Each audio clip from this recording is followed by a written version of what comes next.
That's my top focus on the Newstrack tonight.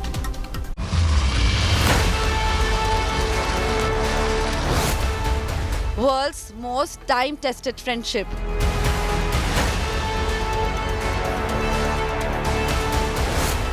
And Modi's 3.0 first foreign visit.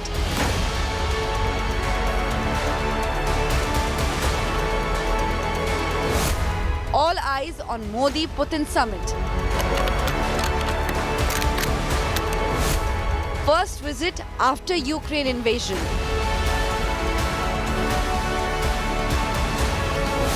NATO Brussels, Modi-Putin on high. This dosti has global ripples. That is our top focus on Newstrack.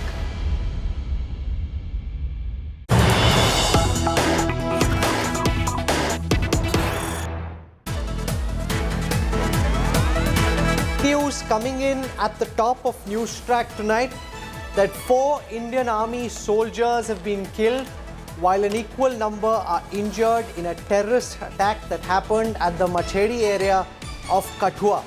The firefight between troops and terrorists is currently on. Sources in Northern Army Command telling us that at least 4 soldiers have been killed in this terror attack in Kathua.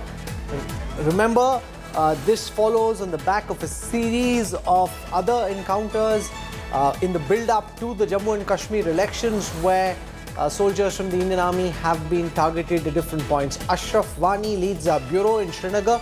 He's joining me live on this broadcast. Ashraf, 4 Indian Army soldiers killed.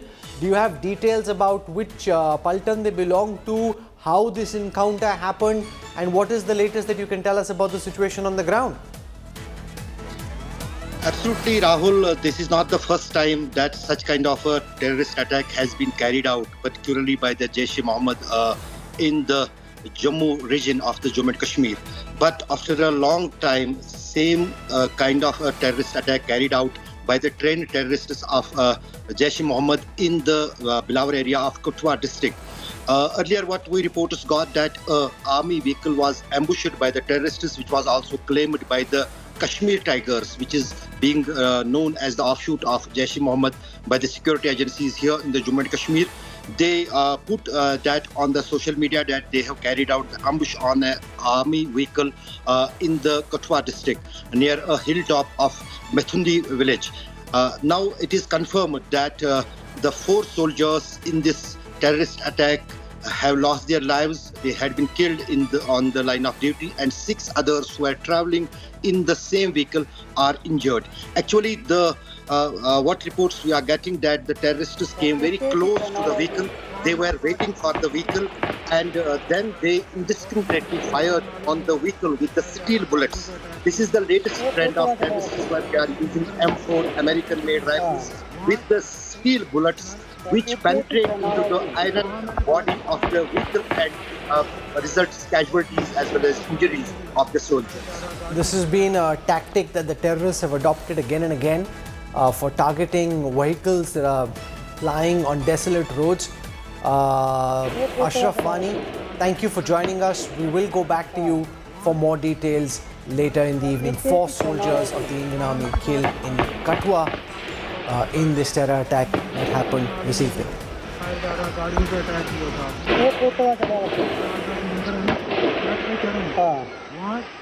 The encounter is still on. The armed forces currently in pursuit of the terrorists who are responsible for this attack. Prime Minister Narendra Modi, meanwhile, is on a 2-day visit to Moscow. In just about an hour from now, the Russian president will be hosting a private dinner for Prime Minister Modi at his dacha on the outskirts of the Russian capital. As PM Modi landed in Moscow, the Prime Minister was accorded a guard of honor. This visit to Russia has an unmissable geopolitical message. My colleague Gaurav Sawant reports from Moscow.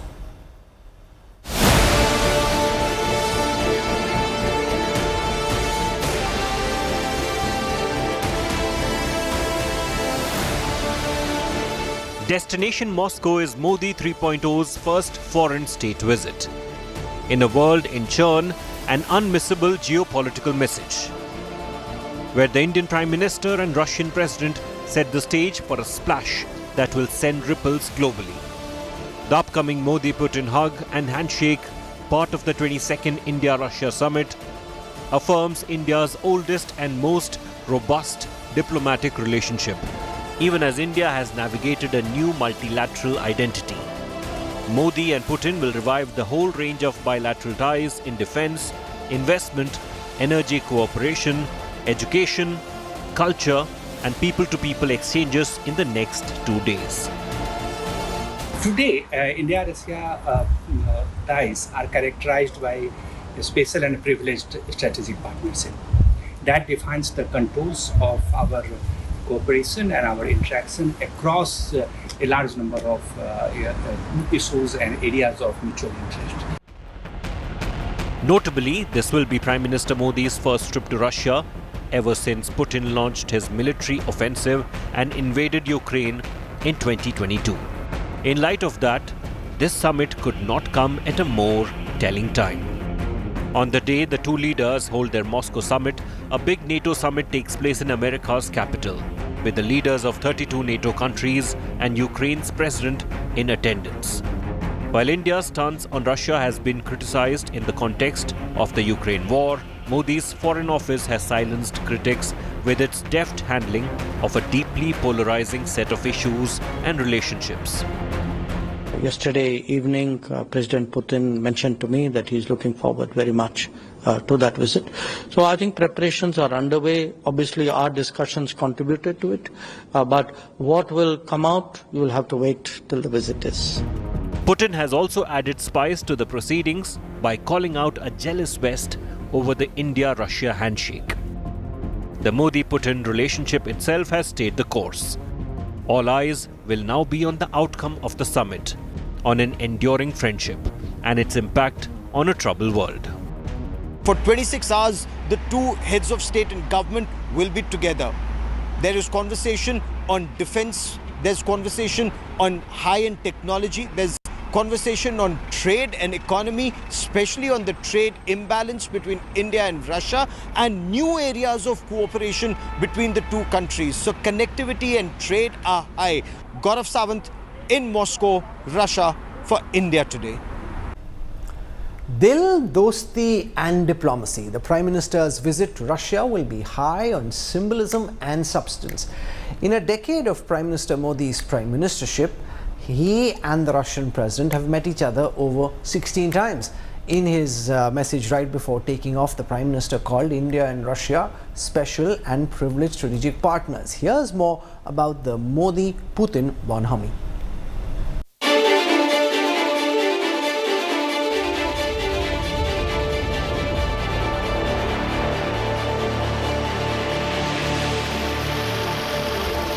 A decade of bonhomie, cemented with cooperation and mutual understanding. What has been a traditional international friendship took a leap forward with the confidence of two strong leaders, Narendra Modi and Vladimir Putin. Moscow and New Delhi always stand by each other. चाहे संकट का कालखंड हो या सुविधा का कालखंड हो, कोई एक देश बिना झिझक को अगर हिंदुस्तान के साथ खड़ा रहा तो उस देश का नाम है Russia. First of all, let me say that the relations between Russia and India are consistently developing in all the areas, and the main guarantor for that is the policy led by Prime Minister Modi. His Excellency is one of the politicians of the global scale that I was talking about previously without giving the names. I cannot imagine His Excellency Modi getting intimidated or being forced to take any steps or actions that would go against the national interests of India and the people of India. And there is pressure against him, I am aware of that. When the world cornered Russia over the Ukraine invasion and Moscow needed to survive economically, New Delhi, while condemning war, bought oil from them as it was cheap and suited Indian interest. Despite worldwide criticism, India stood its ground. It is our duty to the Indian people that we go out in the world and get oil at the lowest price so that the interests of the Indian people are protected. So when people ask me this question, I tell them very honestly, I don't go out to buy Russian oil. I go out to buy the cheapest oil I can find, which may or may not happen to be Russian at that point of time. Deputy National Security Advisor was just in India recently in the last few weeks, conveying clearly what the consequences of violating sanctions would be and what the mechanisms are, and also making clear that that we do not think India should accelerate or increase imports of Russian energy and other commodities, even as obviously those decisions are made by individual countries, and also making clear that we stand ready to support India as in any efforts to diversify its imports and serve as a reliable supplier, even as they're only importing about 1 to 2% of their oil from India. In a decade of Narendra Modi as the Prime Minister, he and Russian President Vladimir Putin have met each other 16 times.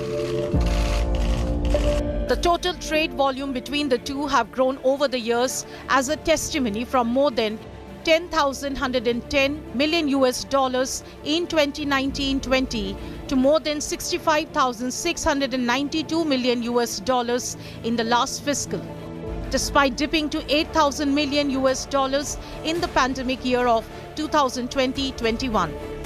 Russia's share in India's crude imports soared to 19.1% in fiscal year 2022-23.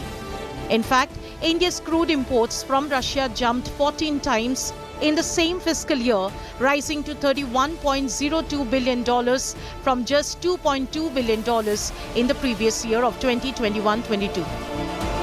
Something has happened this time. I cannot tell you. The whole Russia is talking about is more exciting. You can say everybody's excited. Everybody knows about this thing.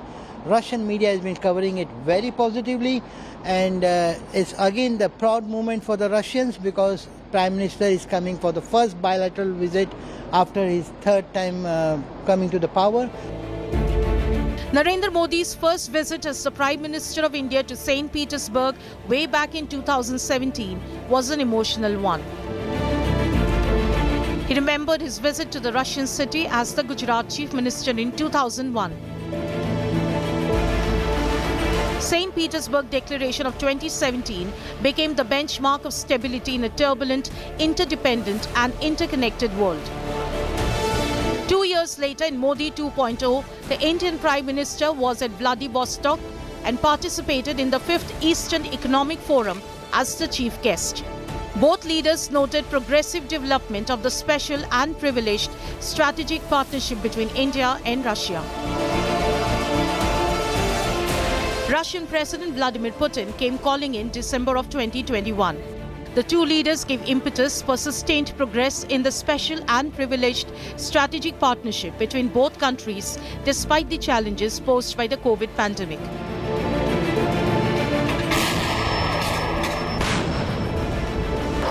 Within months of this meeting, Russia invaded Ukraine and the war still continues.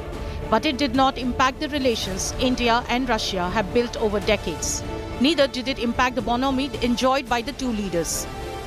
In September 2022, Prime Minister Narendra Modi met Russian President Vladimir Putin in Samarkand, Uzbekistan on the sidelines of the 22nd meeting of the Shanghai Cooperation Organization to discuss important issues of bilateral cooperation as well as regional and global issues of interest like the global food security, energy security and availability of fertilizers.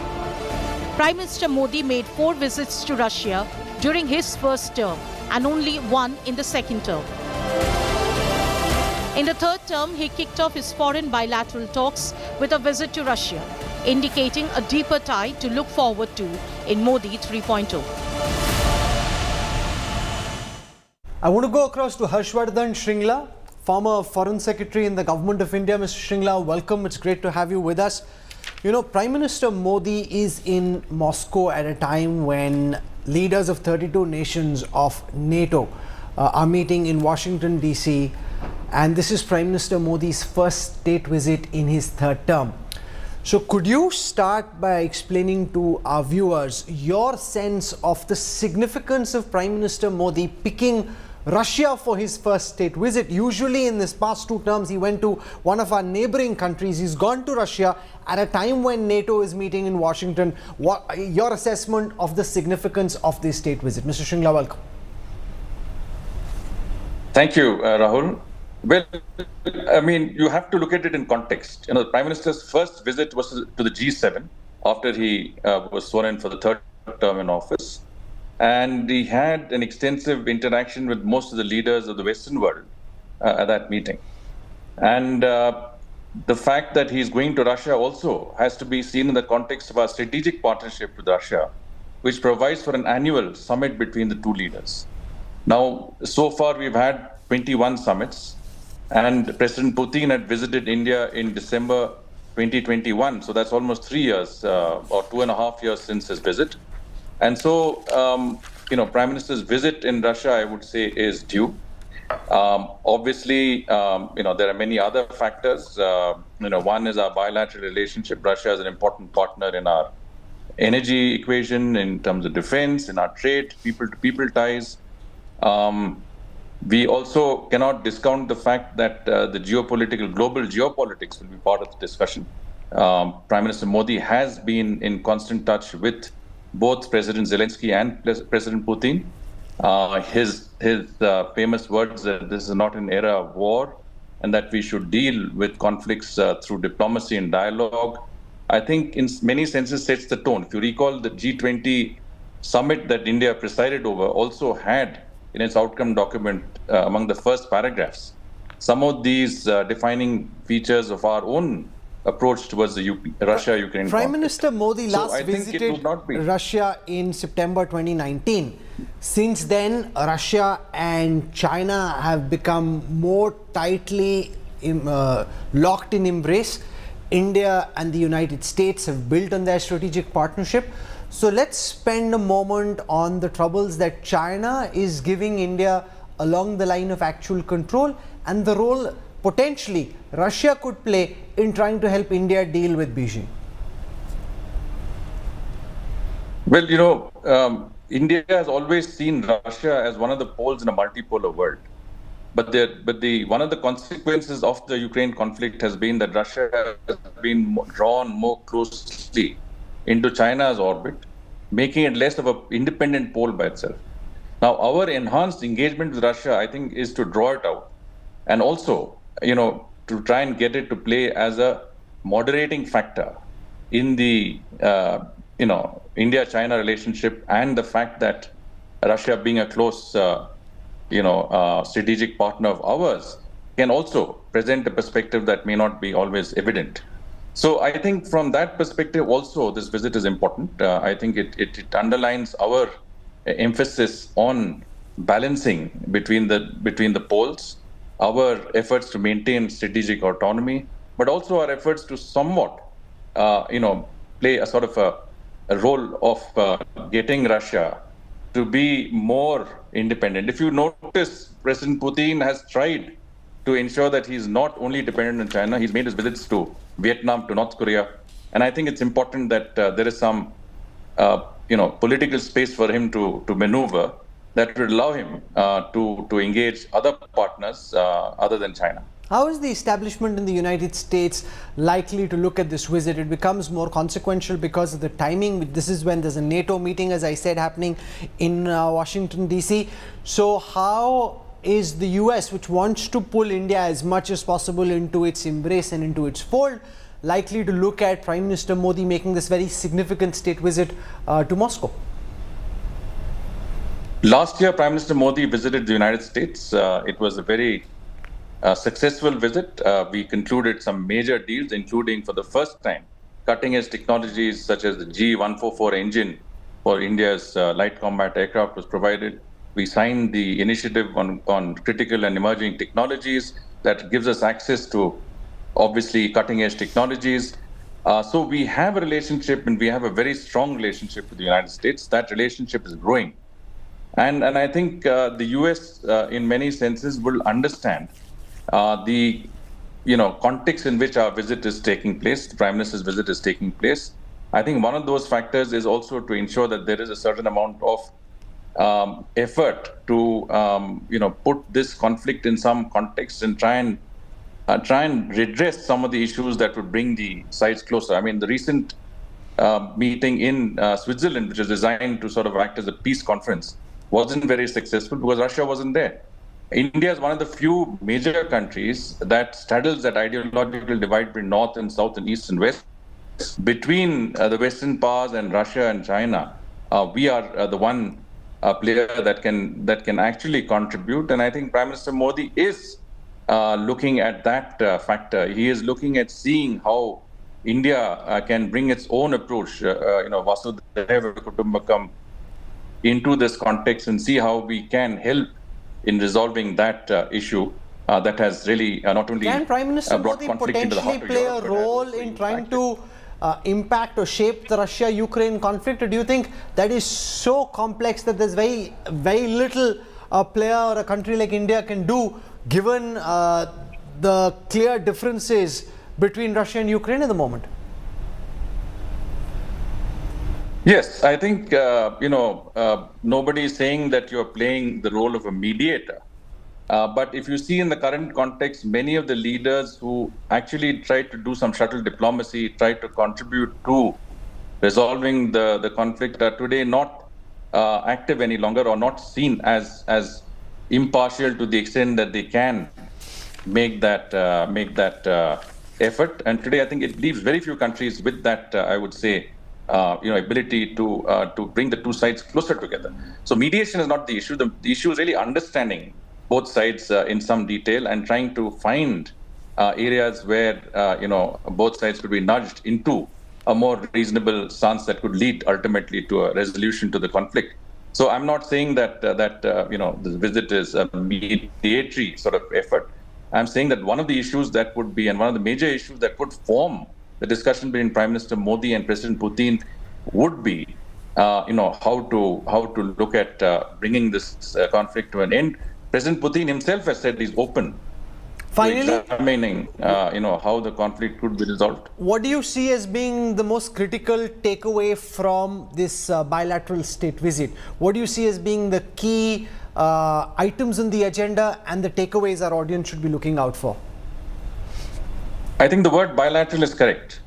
We will be looking, in my view, at trade, which is a very important factor. Don't forget, Russia contributes to 1/3 of our total energy imports. We have imported about $62 billion of Russian, energy and fuel in the financial year 2024. And I think, there is an imbalance because obviously Russia has exported only $4 billion out of that $66 billion. So we have to redress that balance. And one way to redress this balance is also to look at a rupee-ruble arrangement, where the surplus that Russia holds in that trade balance can be invested in India. After all, the two leaders in 2019 in Vladivostok agreed that Russia would, or both sides would invest, and the investment figure would be about $50 billion by 2025. The two leaders would try and make that possible through some sort of a currency arrangement. And definitely, we will try and increase our own access to the Russian market through agricultural exports, exports of increased pharmaceuticals, engineering goods, etc. So we need to redress that trade balance, which is today very much in Russia's favor, and to look at how we can increase investments. We also have to look at the defense side, because after all, Russia does account for about 60% of our defense platforms today. There have been delays in some supplies of spare parts. So a logistics agreement that could, streamline some of these supplies, try and get, some of our much needed items, ongoing, I think would also be part of that effort. And of course, needless to say, there is also the, people-to-people factor, that the cultural side of it, the educational side of it, and finally, technology. Technology is an important aspect of the relationship. We are working on space, we are working on nuclear energy. What is it that we can do to enhance that technology? So I think the outcomes would be on those lines. Bilateral issues that are of great importance to India, which gives us flexibility, which is part of our strategic autonomy policy.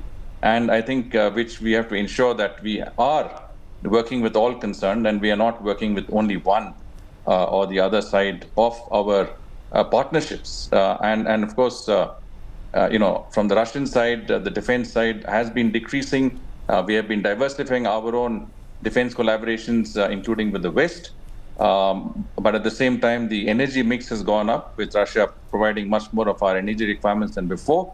And I think that is very important, not only in stabilizing our prices in India at a very difficult time, but also stabilizing global prices. Okay. So our imports of energy from Russia has to be seen in that context. You've set the context for this conversation very well.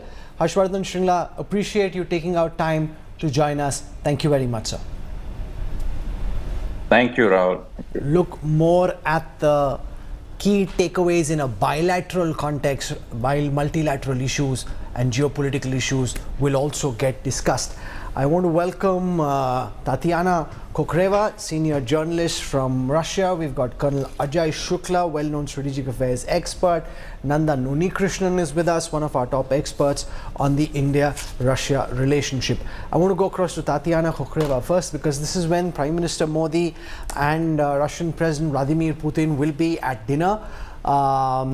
We've spoken a lot about the expectations within the Indian government. From Russia's perspective, Tatiana, can you give us a sense of the expectations in Moscow around Prime Minister Modi's meeting? This is the sixth time, it seems, he's come to Moscow, to Russia. He's been in 2015, December, July, then 17, 18, 19. So this is his sixth visit now. So what's your sense of the expectations in Moscow around the Prime Minister's visit? Well, it's nice to join you again. I think that first and foremost, we have to say that the Prime Minister, this time Prime Minister Modi, has been extremely lucky with the weather. That he didn't catch we've been having crazy weather before this, so he's extremely lucky to have come today, of all things. But I think the expectation generally in Moscow is very upbeat. We've heard from the Kremlin saying that we take into account the general, this historically friendly relationship between Moscow and New Delhi. And the very fact that this is, if I'm not mistaken, the first foreign trip that Prime Minister is taking since winning the election, that sends a message, and we're receiving it out here. So very excited. The trade has increased during the past year. There's been so many improvements in that relationship, and it's been very fruitful for both countries. So we're looking forward to see what comes out of this visit. Gaurav Sawant is reporting live from Moscow on Prime Minister Modi's state visit to Russia. Gaurav, the key expectations in all the briefings and meetings that have happened with officials from the Ministry of External Affairs, what are they telling you? What are the most likely key takeaways from Prime Minister Modi's visit to Moscow this time?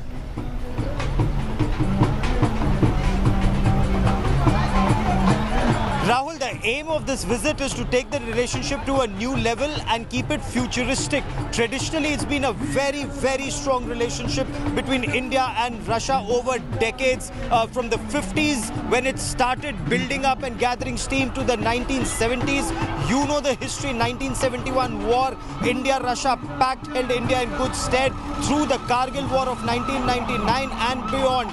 But it is not just restricted now to the BrahMos supersonic cruise missile. India and Russia want to take forward this relationship in critical technology from the drawing board stage. So Prime Minister Narendra Modi, as he meets the Russian President Vladimir Putin over this dinner, the aim, Rahul, is that the two talk about taking this relationship, making that transformational shift and switch. What does that mean? That Indian scientists and Russian scientists sit together and start thinking of futuristic technologies at the drawing board stage. That is what we were told.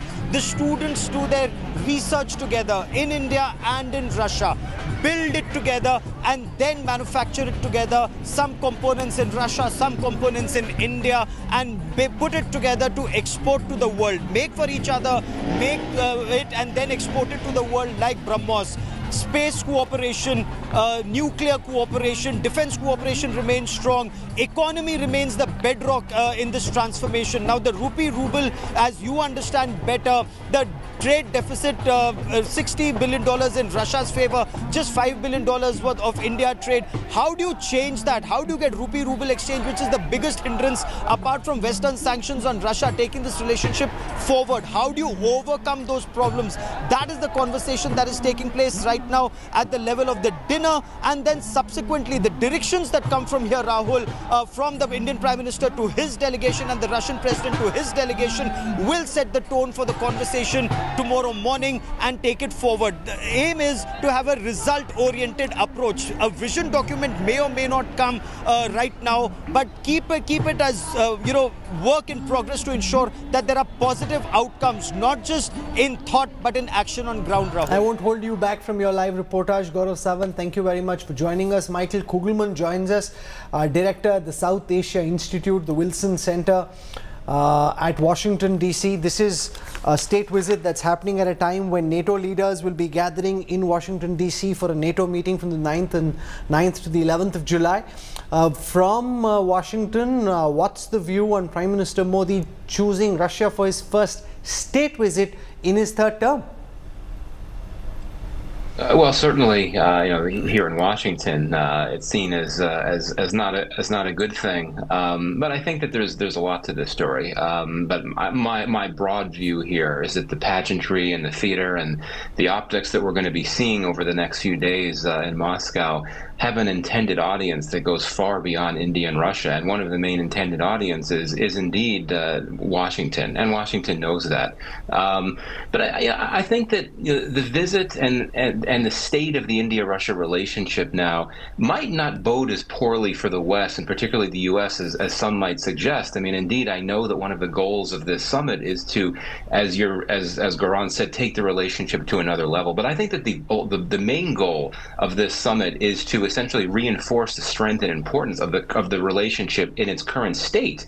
And the current state of the relationship is one that certainly is very strong, but it also has indicated certain things. One is that the trend lines of the relationship have not been as positive as they had been in previous years. We've seen, for instance, India's share of arms imports from Russia have gone down, whereas India's security ties with the U.S. have never been stronger. So I think that's a significant point. And another point I would make here is that the India-Russia relationship does, I think, put a bit of a check on growing Russia-China cooperation, which is seen as a good thing here in Washington.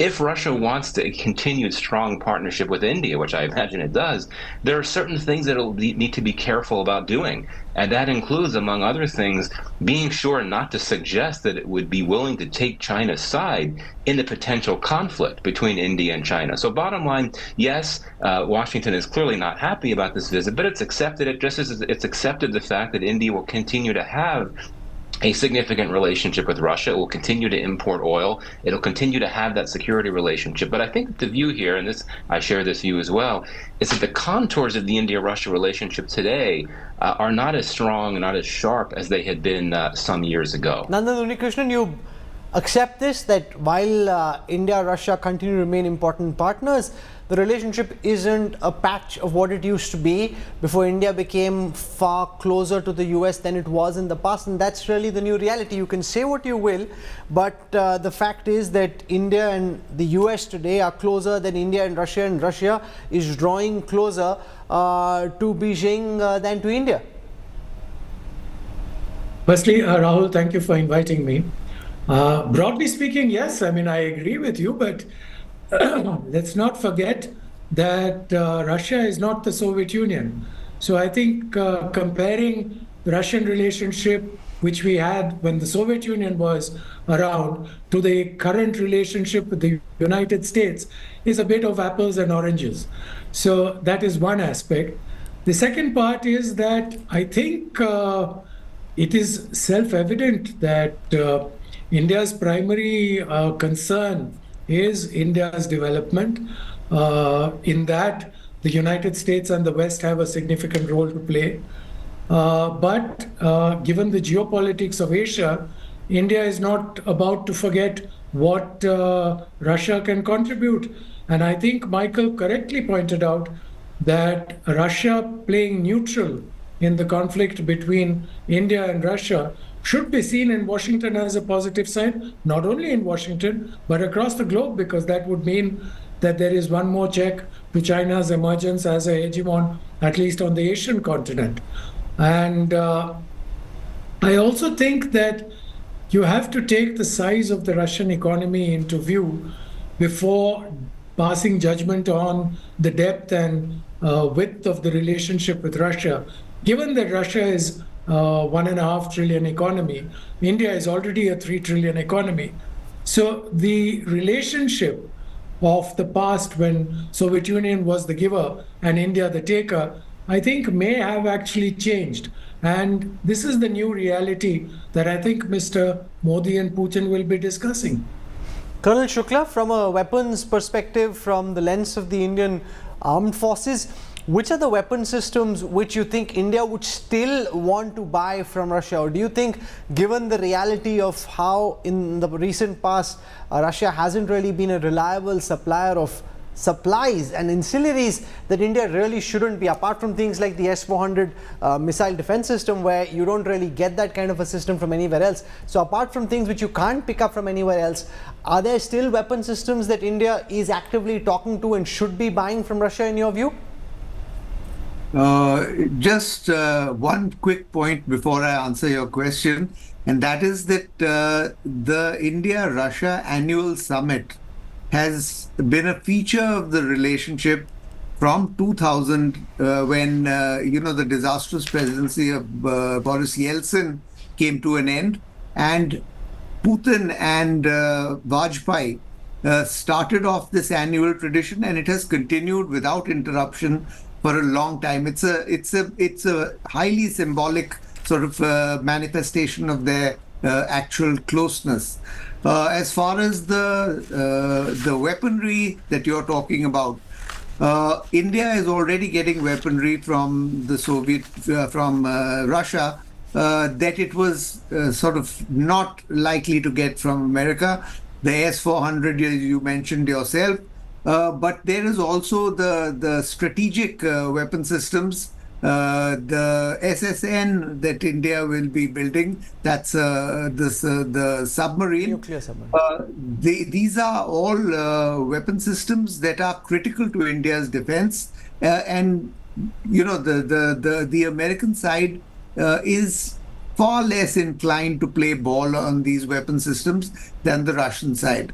As far as the China relationship goes, it goes without saying everybody on the panel has been, I note, unanimous on the fact that India needs to balance the relationship with China with the Russia relationship.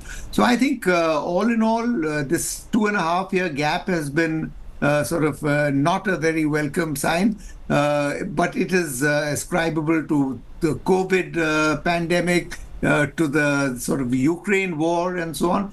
I think that the relations with the Russians will level back again, fall on an even keel, and the weapon systems that you mentioned will continue to flow. Nandan, how do you view President Putin's mind on the question of India, given that circumstances are forcing him closer to Xi Jinping in China? In the Russian state and in the president's own mind, how do you think they perceive India and Prime Minister Modi at this moment?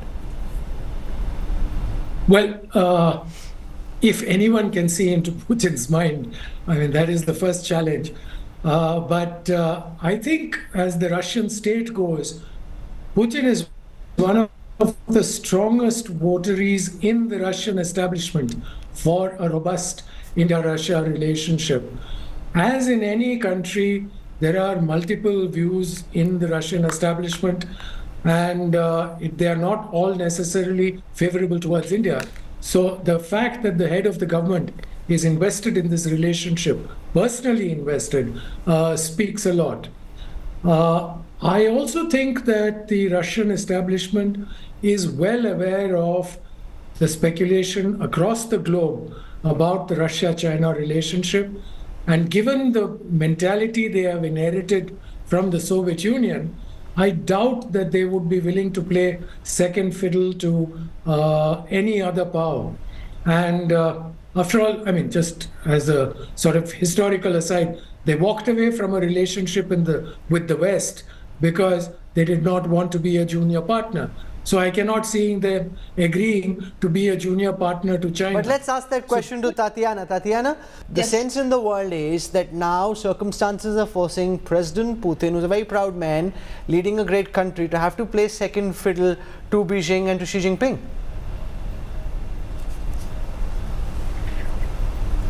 I think, in general, when it comes to making sense of, and this is the beautiful part about, the relationships between Russia and China and Russia and India, is that in the BRICS bloc, there is an understanding that we accept, the relationships are kind of, there's no one standard, which is kind of the definition of all of the foreign blocs, the Western blocs. There's always, one standard of relationship, and everybody adheres, and it's usually the American one.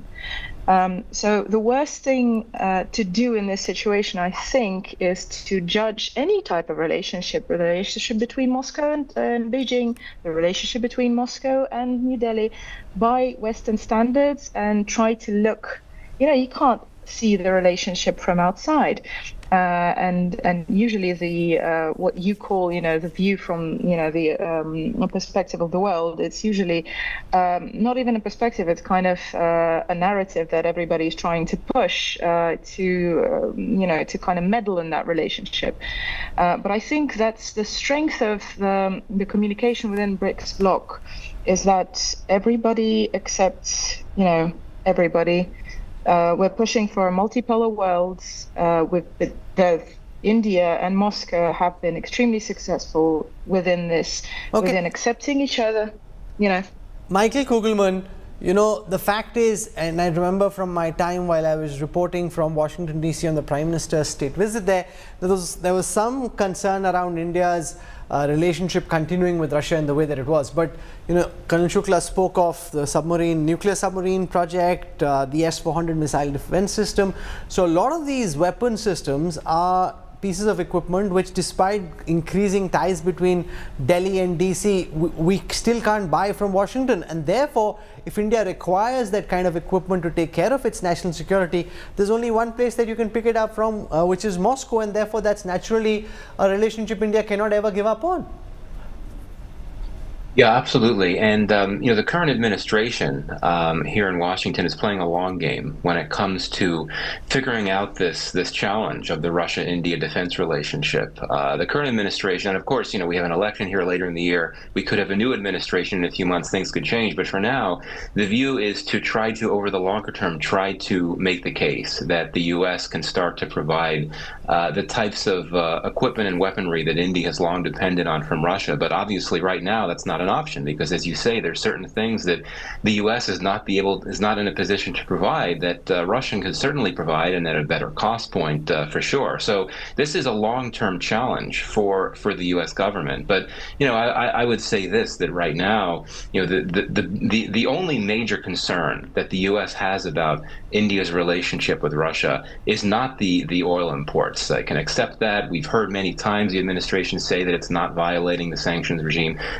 The problem that the U.S. has is the fact that you have Russian military equipment and defense equipment in India's system, so to speak, at a moment when U.S. arms and military equipment are flowing into India at a rate that they haven't before, and the concerns about the national security implications for the U.S. of having that reality of all these arms, sensitive equipment going into India at a moment when you have this Russian equipment there as well. It may be a misplaced fear, but it's an understandable concern that U.S. officials will have, and that will continue so long as India and Russia continue to have that defense relationship. But again, the administration is playing a long game here and wants to hope in the coming years, not the coming weeks and months, the coming years, to be able to be in a position, along with some of its other partners that have been increasingly selling weapons to India, like France and Israel, that these countries can start replacing Let me what put Russia's that been question to able Colonel do. Shukla. Is this an irreversible trend, you think, the fact that we're getting closer to countries like the United States, France, Israel when it comes to purchase a weapon, moving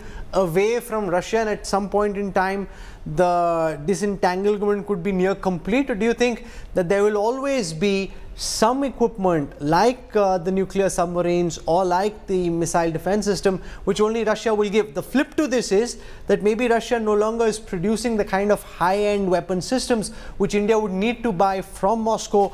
Given a few years from now, a lot of what they're picking up may actually be coming from Beijing.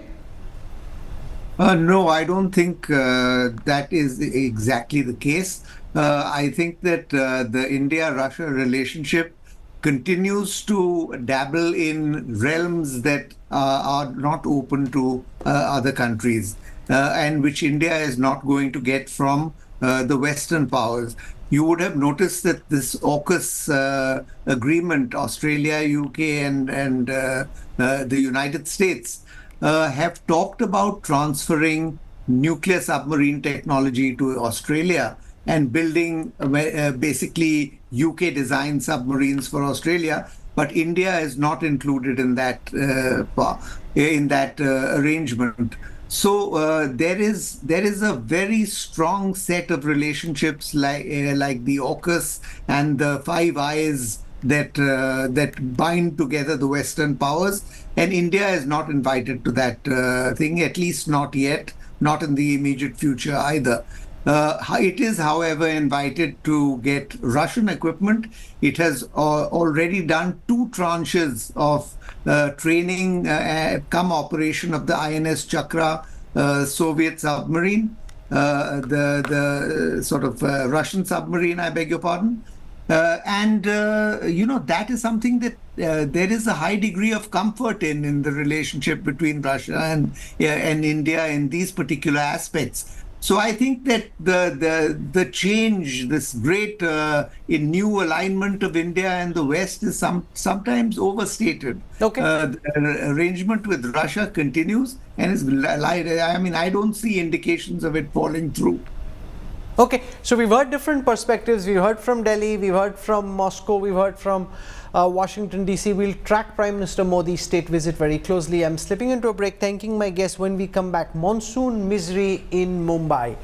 Maximum City was deluged through a large part of last night. Parts of the day, we'll get you a ground report from different parts of Mumbai when we come back on the other side of a quick break.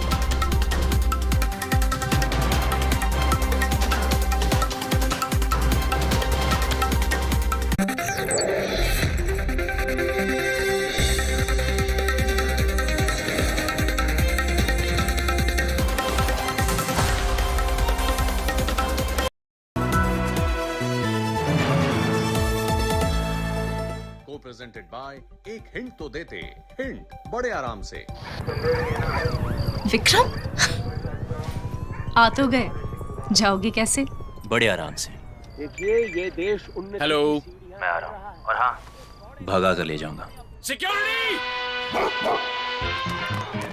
प्रिया भाग गई पकड़ो उनको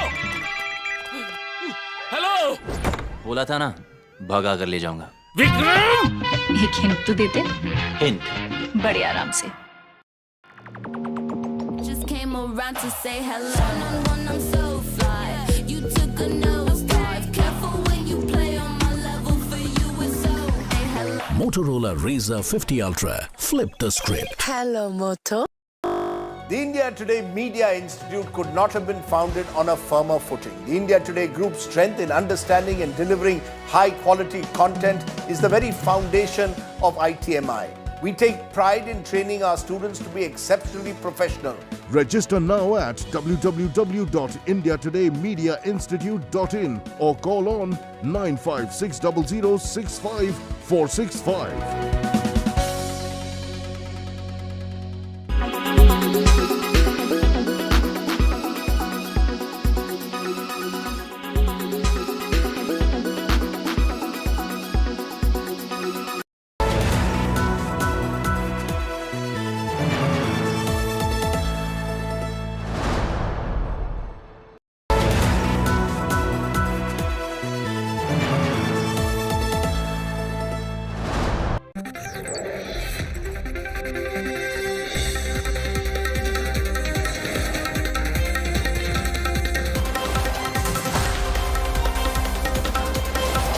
You're on board the Newstrack. A few hours of early morning rain brought Mumbai to its knees once again. Train tracks were flooded, roads were waterlogged, and there were major traffic jams. Similar scenes were witnessed in Delhi a week ago.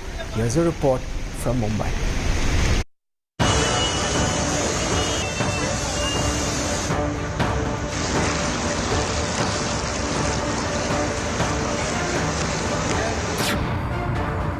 Few hours of rain, and this is what India's financial capital looked like on Monday morning. Mumbai's lifeline, the local train services, were severely affected on all routes. Over 27 flights were diverted and some flights cancelled as visibility at the Mumbai airport dropped. Schools in city were shut for the day. Prominent locations in Mumbai like Chembur, Sion, Dadar, Powai, Ville Parle and Kurla remained waterlogged. People could be seen wading through knee-deep waters and homes were inundated. The monsoon really arrived on the 10th of June, but since then it had not really been raining heavily.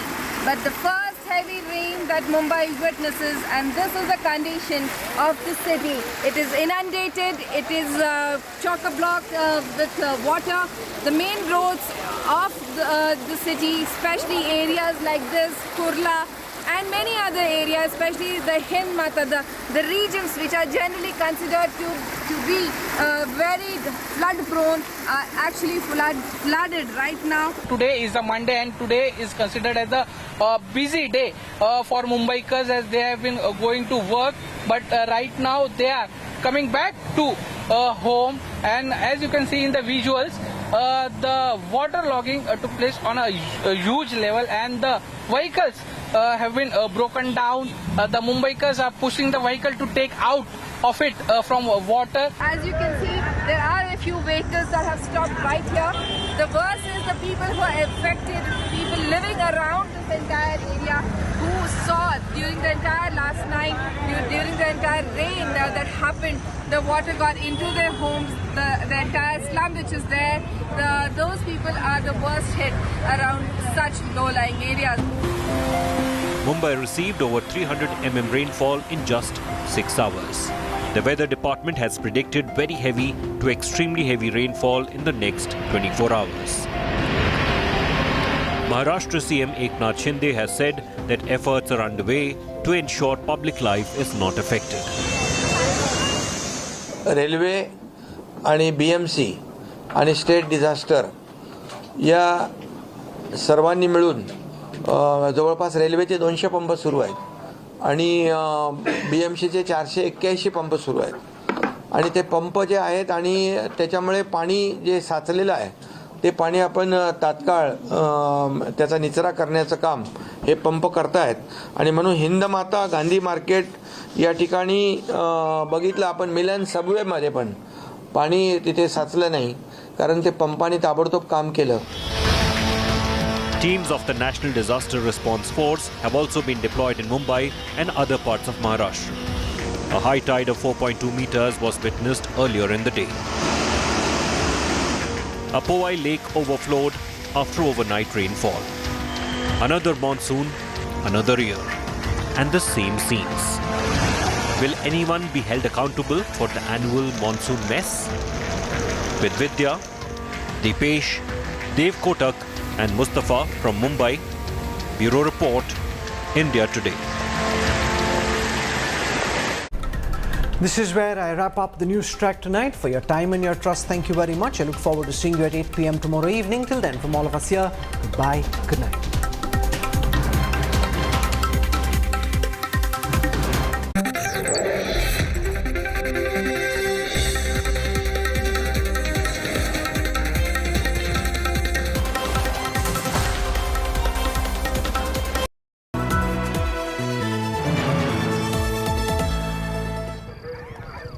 Vikram आ तो गए, जाओगे कैसे? बड़े आराम से। देखिए ये देश हेलो, मैं आ रहा हूँ और हाँ, भगा कर ले जाऊंगा। सिक्योरिटी! भैया